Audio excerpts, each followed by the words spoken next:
말씀 함께 보도록 하겠습니다. 말씀 누가복음 6장 43절에서 49절까지 말씀입니다. 누가복음 6장 43절에서 49절까지 말씀인데요.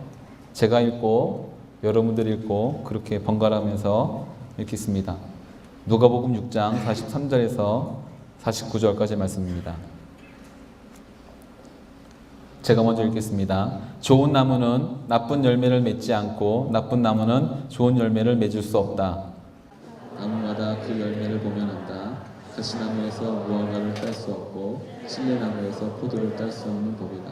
선한 사람은 마음속에 선한 것을 두었다가 선한 것을 내놓고 악한 사람은 마음속에 악한 것을 두었다가 악한 것을 내놓는다. 사람은 마음에 가득 찬 것을 입으로 말하는 법이다. 어째서 너희는 나를 주여 주여 하고 부르면서 내가 말하는 것은 행하지 않느냐. 내게 와서 내 말을 듣고 그대로 실천에 옮기는 사람이 어떤 사람과 같은지 너희에게 보여주겠다. 그는 땅을 깊이하고 바다 위에 단단히 기초를 세운 건축자와 같다. 홍수가 나서 포로가 붙이고 그 집은 흔들리지 않았다. 그 집이 잘 지어졌기 때문이다. 49절은 함께 읽겠습니다. 그러나 내 말을 듣고도 실천에 옮기지 않는 사람은 기초 없이 맨 땅에 집을 지은 사람과 같다. 그 집은 폭우가 덮치는 즉시 무너져 폭삭 주저앉았다. 아멘. 지난 3주간 우리는 예수님께서 마태복음에서는 산상수훈이라고 말씀하셨던 설교와 그리고 누가복음에서는 평지에서 말씀하셨던 메시지들을 함께 살펴보았습니다. 가난함에 대한 것, 그리고 원수를 사랑하는 것, 그리고 판단과 정죄하지 않는 어떤 그런 이야기들이었죠. 오늘은 이 모든 메시지를 결론을 지으면서 오늘 말씀을 함께 살펴봤으면 좋겠는데요. 그동안의 메시지들을 꼭 머릿속에 두시고 함께 이 말씀을 같이 들었으면 좋겠습니다. 예수님께서 이 모든 6장에서 있었던 메시지들을 정리하시면서 다시금 내신 말씀이 있다면 그것은 열매에 관한 이야기였습니다. 43절 말씀인데요. 함께 같이 읽도록 하겠습니다. 43절 말씀입니다. 시작. 좋은 나무는 나쁜 열매를 맺지 않고 나쁜 나무는 좋은 열매를 맺을 수 없다. 이 말을 조금 직역하면요. 중간에 맨 처음에 접속사가 있습니다. 왜냐하면 이라는 접속사인데요. 왜냐하면 나쁜 열매를 맺는 좋은 나무는 없고 반면에 좋은 열매를 맺는 나쁜 열매도 없기 때문이다. 이렇게 직역을 할 수 있습니다. 이 말씀은 앞서 계속해서 말씀드린 원수를 사랑한다는 것, 판단하고 정죄하지 않는 것, 그리고 뭔가 해야 되는 우리 크리스찬으로서의 삶에 대해서 행함에 대해서 말씀하신 이후에 이것에 대한 열매를 말씀하시는 것이 오늘 말씀의 첫 번째라는 것입니다. 이것을 그래서 좋은 열매, 나쁜 열매라고 생각되어지는 일반적인 개념을 뚝 떼어놓고 좋은 행실, 나쁜 행실, 좋은 생각, 나쁜 생각 이렇게 말할 수 없다는 것을 먼저 설명드리고자 합니다. 보통 열매라는 것이 성경에서 아니면 성경이 말고 다른 일반적인 상황에서 쓰여질 때는 올바른 행동 아니면 가져왔던 모든 일들의 결과로 사용되어지는 은유적 표현 중에 하나입니다. 그런데 성경에서 열매로 이렇게 표현되어질 때는요, 반드시 예수님의 가르침과 연결시켜야만 합니다. 그리고 그 말씀 안에서 이해하고 적용해야만 된다는 것이죠.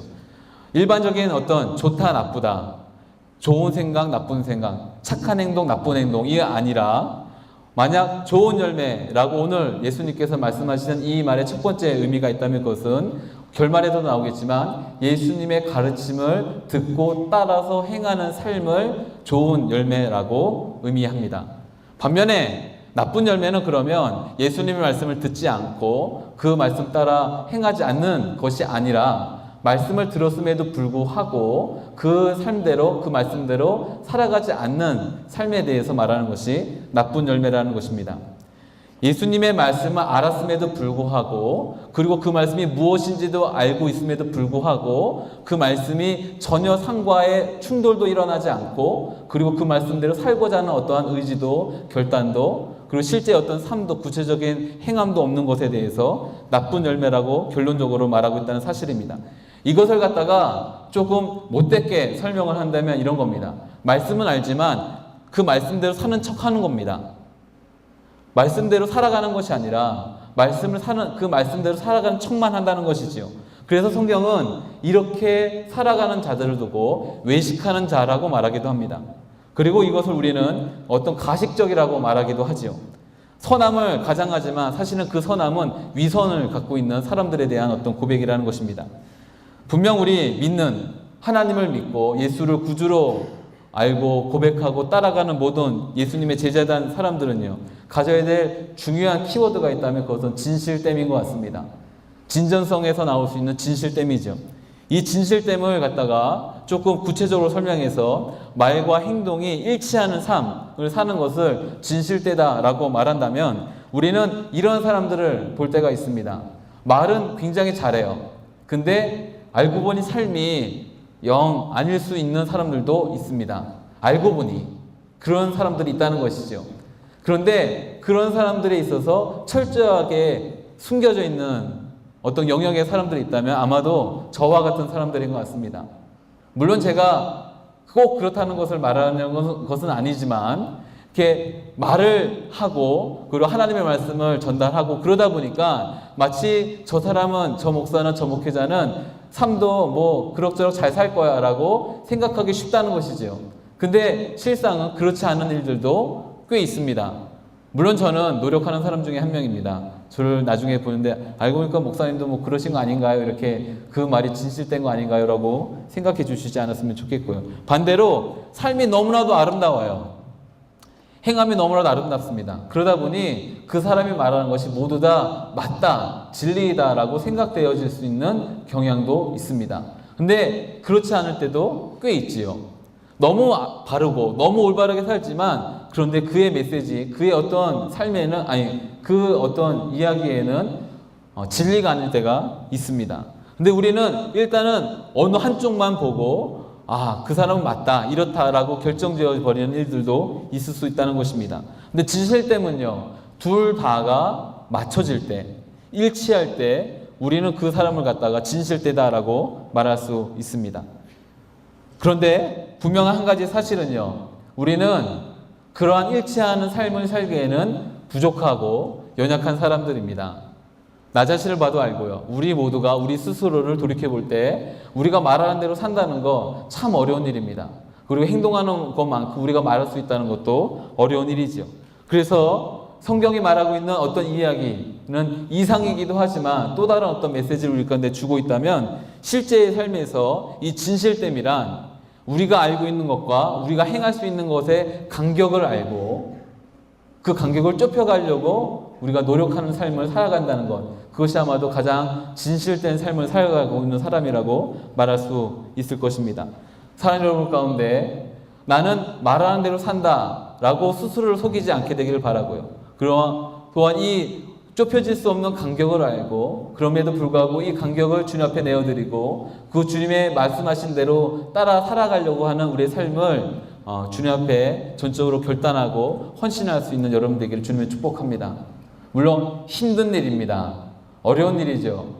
우리는 말씀을 듣고 그리고 성경에 있는 정말 아름답고 너무나도 귀한 그 사랑의 메시지를 알고 있음에도 불구하고 막상 눈을 뜨거나 아니면 우리의 삶에 돌아갔을 때 부닥치게 되는 현실의 문제는 작지 않다는 것 또한 알고 있습니다. 그러나 이것을 알고 하나님 앞에 우리의 연약함을 내어놓고 끊임없이 이 간격을 좁혀가려고 노력하는 것, 그것이 신앙인의 모습인 것 같습니다. 왜냐하면 그 이유에 대해서 44절, 45절은 이렇게 설명하고 있는데요. 우리 44절, 45절 말씀을 함께 읽도록 하겠습니다. 함께 읽겠습니다. 시작. 나무마다 그 열매를 보면 안다. 가시나무에서 무화과를 딸 수 없고 찔레나무에서 포도를 딸 수 없는 법이다. 선한 사람은 마음속에 선한 것을 두었다가 선한 것을 내놓고 악한 사람은 마음속에 악한 것을 두었다가 악한 것을 내놓는다. 사람은 마음에 가득 찬 것을 입으로 말하는 법이다. 아멘. 44절 말씀을 보면요. 왜냐하면 그런 이유에 대해서 열매를 통하여서 그가 누구인지 그리고 그의 어떤 정체성을 알 수 있다라고 말씀하고 있습니다. 열매는 그 나무의 정체성을 알 수 있는 가시적인 어떤 상징이지요. 우리는 배가 맺히는 것을 보고 배나무라고 알 수 있습니다. 설마 배가 맺히는 것을 보고 이 나무는 사과나무야 라고 말하는 사람은 없지요. 혹시라도 그렇게 말한다면요, 빨리 그 사람을 데리고 우리는 가까운 좋은 병원으로 데려가 줘야 되는 것이 맞습니다. 우긴다 할지라도 어쨌든 우리가 보는 관점에서 아무리 그렇다 우긴다 할지라도 그 실제적인 정체성은 바뀌지 않습니다. 사과나무는 사과를 맺고요, 배나무는 배를 맺습니다. 그리고 우리는 그 열매를 보고 그 나무가 무엇인지를 알 수 있습니다. 나무의 결과물이고요, 그 열매를 통해서 우리는 그 나무가 어떤 나무인지를 알 수 있다는 사실이죠. 우리의 이야기로 한다면 우리의 나타나는 어떤 것, 그리고 우리가 맺고 있는 어떤 그 관계에 대한 태도, 이런 것들을 통하여서 내가 누구인가를 알 수 있다는 겁니다. 나뿐만 아니라 나와 만나고 나와 관계하고 있는 그 상대편에 있는 사람들이 내가 누구인지를 알 수 있다는 이야기이죠. 예를 들어서 우리에게 전폭적인 사랑과 은혜와 모든 것을 주시는 하나님과 성령님에 대한 예로 들겠습니다. 성령님은요, 우리에게 있어서 어떤 복수에 찬 보복을 행하시는 일이 없습니다. 네가 정말 이렇게 했어? 두고 봐. 내가 이렇게 할 거야. 이렇게 하시는 분이 아니십니다. 하나님은 뭔가 알 수 없는 그런 신경질적인 마음에서 미움을 바라시고 너희는 봐라 하시는 분이 아니라는 것입니다. 또한 성령님으로부터 무언가 마음을 받았어요. 근데 그 마음이 알고 보니까 원수를 보복하고 뭔가 이렇게 해코지하고 자아도취하고 육체의 전욕에 빠지게 되는 그런 마음들을 받는 일이 없습니다. 성령님과 하나님은요, 우리 가운데 그런 마음을 주시지 않습니다. 그리고 우리 가운데 그렇게 관계하시지도 않습니다. 하나님은 그런 열매를 가지시지 못하는 분이십니다. 우리는 그것을 통해서 하나님이 누구인가를 알 수 있습니다. 하나님은 좋으신 분이십니다. 하나님은 우리 가운데 사랑을 베푸시는 분이십니다. 하나님은 그럼에도 불구하고 우리가 주님과 원수되었을 바로 그 순간에서조차도 우리를 사랑해 주시는 분이십니다. 바로 우리를 그것을 통하여서 하나님이 누구인가를 알 수 있지요. 사랑하는 여러분 가운데 우리가 누구와 어떤 관계를 맺고 있는가, 그리고 내가 그에게 어떠한 태도를 취하고 있는가, 그리고 내가 어떤 말을 하고 내가 어떠한 행동을 하고 있는가를 통하여서 내가 누구인지 알 수 있고요. 또한 상대방, 나와 관계하고 있는 그들 또한 내가 누구인지를 알 수 있다는 사실입니다. 세상과 나의 주변에 있는 모든 사람들은요, 바로 그것을 통하여서 내가 누구인지 알게 됩니다. 크리스찬이라는 것이 우리 가운데 별명처럼 붙여졌습니다. 믿는 이들이 이렇게 먼저 불러달라고 했던 적이 없습니다. 사도행전 말씀을 보니까요, 약간은 별난 사람들이란 뉘앙스가 있습니다. 좀 별나다, 이 사람들 조금 별나게 행동한다 라는 어떤 뉘앙스가 있긴 하지만, 그럼에도 불구하고 믿는 이들의 삶이 세상과는 너무나도 달랐기 때문에, 그들과 함께 살아가지만 너무나도 다른 삶을 살았기 때문에 그들을 크리스찬이라고 불렀습니다. 예수쟁이들. 근데 이 뉘앙스가 예수쟁이들이긴 하지만 근데 뭔가 달라요. 그래서 소문이 났고 믿는 사람들 가운데 더 많은 이들이 함께 하였다는 것이 사도행전이 우리 가운데 주어지는 어떤 결론적인 이야기이기도 합니다. 크리스찬, 이것이 우리의 별명입니다. 이것은 우리 스스로 나는 크리스찬입니다 라고 말하는 것이 아니라 세상으로 하여금 내가 크리스찬이라는 것, 예수를 따라가는 사람이라는 것, 예수님을 쫓아 살아가는 사람이라는 것을 알 수 있는 삶을 살아야 된다는 것이 우리 가운데 주어진 중요한 과제이고 삶의 어떤 행함이라는 것을 알려주는 징표이라는 사실이죠. 저는 구체적인 삶의 그 열매들을 통하여서 바로 여러분들이 크리스찬으로 불려질 수 있게 되기를 주는 축복합니다. 옆에 있는 분들을 보면서 그래서 이렇게 축복했으면 좋겠습니다. 당신이 크리스찬입니다. 이렇게 한 번 더 축복하겠습니다. 당신이 예수님을 쫓아가는 삶입니다. 이것을 좀 더 알 수 있는 우리 내적인 어떤 징표를 비유적으로 설명한다면 45절 말씀인데요. 여기 이제 마음을 선한 창고 같은 개념으로 설명합니다. 창고라는 거예요. 마음은 마치 비어있는 큰 창고와도 같습니다. 창고가 있는데 그 안에 뭐가 있는지 알고자 할 때 가장 쉬운 방법은요, 그 창고 안에 있는 걸 꺼내보면 압니다. 또 다른 비유를 든다면 스펀지가 있다고 치죠. 스펀지가 있는데요, 그 스펀지 안에 뭐가 있는지 알면요, 뭐가 있는지 알고자 한다면 짜보면 압니다. 만약 짰는데 노란물이 나왔어요. 그러면 스펀지 안에는 노란물이 담겨 있던 겁니다. 만약 스펀지를 짰는데요, 빨간물이 나왔어요. 그럼 그 안에 빨간물이 담겨 있던 겁니다. 창고를 열어서 뭔가 나왔는데요. 그 안에서 나왔던 것이 뭔가 하늘에서 뚝 떨어진 갑자기 새로운 것이 아니라는 겁니다. 그 안에 있는 것이 나오게 마련입니다. 우리 마음 가운데 창고가 있습니다. 그 창고에는 어떤 것이든 담길 수 있지요. 그것이 무엇이 담겨 있는지 알 수 있는 유일한 방법이 있다면 우리가 하루 종일 무슨 말을 하고 있는가, 어떠한 삶을 살고 있는가, 어떠한 태도를 취하고 그리고 어떠한 행함을 하고 있는가를 보면 알 수 있다는 것이 예수님의 말씀입니다. 분명 그 안에 있는 것이 나오게 마련입니다. 그 안에 가득 채워져 있는 것이 나도 모르게 흘러나오기 마련입니다. 만약 하루 종일 살면서 짜증과 불만과 불평의 말들이 있다면 어쩌면 우리의 마음 가운데는 교만함이 있는 것으로 보여집니다. 짜증의 말, 열등감이나 이런 것이 아니라 교만함이 있다는 사실입니다. 내가 이만큼 대접을 받지 못하기 때문에, 내가 이만큼의 일들을 무언가 처우를 받지 못하기 때문에 하게 되는 어떤 가시적인 표시라는 것이지요. 사랑하는 여러분 가운데 예수님의 가르침이 가득 담겨질 때 분명 우리 가운데 생명을 살리는 그 말들이 나오고요. 그리고 생명을 살리는 그런 행함들이 나올 거라고 믿습니다. 그래서 여러분 가운데, 아니 우리들 가운데 우리 마음에 그 깊숙한, 우리도 알지 못하는 그 마음의 저장 창고 가운데 예수님의 말씀이 담기게 되기를 주님으로 축복합니다. 아멘. 그러면 용서할 수 있고요, 사랑할 수 있고, 베풀 수 있고, 보담을 수 있는 것 같습니다. 그런데 만약 이러한 행함, 열매들이 나타나지 않을 때 주님께서 우리 가운데 하시는 엄중한 경고를 드려야만 합니다. 46절 말씀입니다. 46절 말씀 함께 큰 목소리로 읽도록 하겠습니다. 시작. 어째서 너희는 나를 주여 주여 하고 부르면서 내가 말하는 것은 행하지 않느냐. 어째서 너희는 나를 주여 주여라고 부르면서 나를 따라온다고, 나의 말씀을 듣고 있다고 말하면서 어째서 너희는 내가 그 말한 대로, 너희가 가르침을 받은 대로 행하여 살고 있지 않느냐라고 말씀하시는 주님의 경고의 메시지입니다. 사랑하는 여러분 가운데 들은 대로 살 수 있는, 살아낼 수 있는 여러분 되기를 주님을 축복합니다. 어려운 일인 거 알고 있습니다. 아까도 처음 말씀을 나누면서 설명했던 것처럼 우리가 날마다 살아가고 있는 삶의 현실은요, 생각보다 큽니다. 그 현실의 벽이 낮다라든가 아니면 뭔가 넘을 만하든가 아니면 우리 가운데 있는 그 난관과 위기가 쉽다라고 말하는 것을 성경은 말하고 있지 않습니다. 오히려 그럼에도 불구하고 우리는 하나님의 그 말씀과 가르침을 쫓아 살 수 있다라는 것을 성경은 말하고 있다는 사실이죠. 사랑하는 여러분 가운데 이렇게 스스로에게도 다짐했으면 좋겠습니다. 참된 예수님을 따르는 제자의 삶을 삽시다. 고백하겠습니다. 시작. 참된 예수님을 따르는 제자의 삶을 삽시다. 한 번 더 하겠습니다. 참된 예수님을 따르는 제자의 삶을 삽시다. 시작.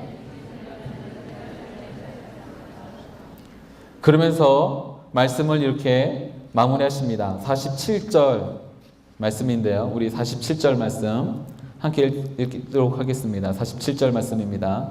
시작. 내게 와서 내 말을 듣고 그대로 실천에 옮기는 사람이 어떤 사람과 같은지 너희에게 보여주겠다. 아멘. 참된 제자의 삶을 살아가는 사람이 어떠한 삶을 살게 되는 건지, 그가 어떠한 태도를 갖고 있는 건지 알려주겠다라고 예수님께서는 말씀하시지요. 이 참된 제자가 무엇인가? 앞에 예수님께서 이렇게 말씀하십니다. 내게로 와서 나의 그 말씀을 듣고, 음성을 듣고, 내 말을 듣고 그대로 실천에 옮기는 사람. 제자의 3대 요소인 것 같습니다. 제자는 이런 사람이 제자라고 말합니다. 예수님께 가는 것이고요. 그리고 예수님의 그 말씀을 듣습니다. 그리고 들은 대로 실천에 옮기는 사람. 이것이 바로 제자이지요. 날마다 주님께 가는 삶을 살게 되기를 바랍니다.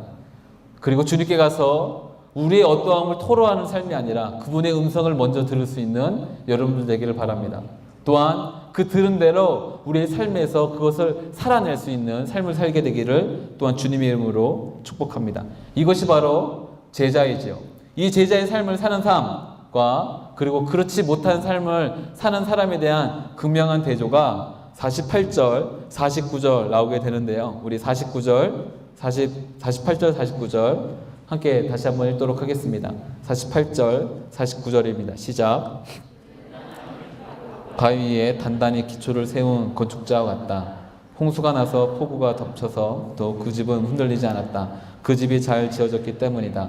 그러나 내 말을 듣고도 실천에 옮기지 않는 사람은 기초 없이 맨 땅에 집을 지은 사람과 같다. 그 집은 폭우가 덮치는 즉시 무너져 폭삭 주저앉았다. 아멘. 그렇게 사는 사람, 그렇게 살지 않는 사람, 그렇게 사는 사람은 48절의 말씀을 보니까 마치 집을 짓는 사람과 같은데 기초를 튼튼히 한 사람입니다. 깊이 파고 튼튼히 한 사람이죠. 마태복음에서 이 똑같은 비유의 말씀에서는 장소를 좀 중요시했습니다. 그러다 보니 모래 위에 집을 쌓는 사람과 같다라고 예수님께서 말씀해 주셨고요. 누가복음에서는 건축하는 어떤 과정이나 방법에 대한 이야기를 말씀하십니다. 깊게 파고요. 그리고 흔들리지 않는 반석과 같은 기초를 둔 사람이다 라고 말씀하는 겁니다. 그런 사람이 어떤 사람이냐면 말씀을 듣고 행하는 사람입니다. 말씀을 듣고 행하는 사람이 기초를 깊게 파고 흔들리지 않는 반석과 같은 것을 두어서 그 위에다가 집을 세우는 사람과 같다는 것이지요. 사랑하는 여러분 가운데 기초가 탄탄한 여러분 되길 바랍니다. 아멘. 기초는 다른 것이 아니라 예수님의 말씀을 듣고 그 삶을 그대로 살아내려고 우리의 삶 가운데 결단하고 살아가는 삶입니다. 기초가 없는 삶은요, 반대로 흔들리는 삶인데요. 폭우가 올 때, 홍수가 올 때 무너져 버린다고 말씀하십니다.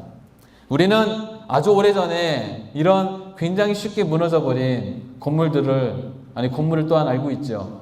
아까 설교 준비 거의 마무리하면서 전도사님에게 물어봤습니다. 혹시 이런 건물 아냐고 물어보니까 당연히 알고 있다고 말씀하시면서 이 예를 들어도 되겠구나 싶은 생각이 들었는데요. 94년도에 성수대교가 무너졌습니다. 아시지요? 그리고 95년도에 삼풍백화점이 무너졌지요. 삼풍백화점은 저희 근처에 있는 곳이기도 했는데요. 근데 두 개가 무너진 이유가 조금 다릅니다. 성수대교가 무너진 것과 삼풍백화점이 무너진 것이 좀 다른데요. 삼풍백화점은 말 그대로 기초가 약한 겁니다. 넣어야 될 재료들을 온전히 다 넣지 않았습니다. 철근을 넣어야 된다면 10개를 넣어야 된다면 그 중에 한 3, 4개를 빼고 그런 식이죠. 빼야 되는 이유는 간단합니다. 그 가운데 이것을 얻기 위한 로비 활동 가운데 들여졌던 재정을 그 보이지 않는 곳에서 채우기 위한 어떤 일환으로 한 것이죠. 어차피 돈이란 것이 한정되어 있기 때문에 이런 어떤 들여야 될 시간이나 이 모든 것에 대해서 마땅히 하지 않았을 때 무너진 것이 삼풍백화점이라 한다면 성수대교는요, 잘 지었는데 감리를 하지 않아서 무너졌습니다. 한 번 짓고 난 다음에 그냥 끝인 거예요. 나중에 시간이 지나면서 마모가 되는 건지 어떻게 되는 건지 한 번도 돌아보지 않은 겁니다. 한 번 짓고 가버린 거예요. 시간이 지나면서 바람과 비와 이 모든 것에 의해서 많은 차들이 다니면서 균열이 일어나고 어려워졌죠. 근데 한 번도 돌아보지 않았기 때문에 그냥 무너져 내린 것입니다. 두 가지가 주는 의미는 굉장히 크다고 생각되어집니다. 예수님께서는 기초를 단단히 하라고 말씀하십니다. 집을 짓는 것과 같다라고 말씀해 주시지요. 우리의 신앙에 우리의 삶을 마치 집을 짓는 것과 같다고 말한다면요, 한 번 짓고 끝나는 것이 아닙니다. 물론 지을 때 정확한 필요한 모든 것들을 다 넣어야만 합니다.